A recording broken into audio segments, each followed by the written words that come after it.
If you're a trader, then you need to know about stop-loss orders. Let's break it down.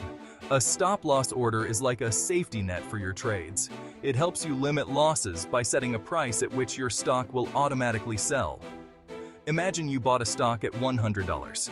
You set a stop-loss at $90. If the stock price dips to $90, it sells automatically, preventing further loss. Why is this important? Because markets can be unpredictable. A stop-loss ensures you don't lose more than you're comfortable with. Here's how to set one.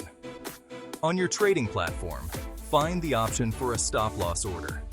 Enter the stock's ticker symbol, the number of shares, and your stop-loss price. Confirm, and you're done. Easy, right? Stop-loss orders are a simple yet powerful tool to manage risk and trade with confidence. So, next time you trade, don't forget to set that stop-loss. It's your ultimate risk management tool.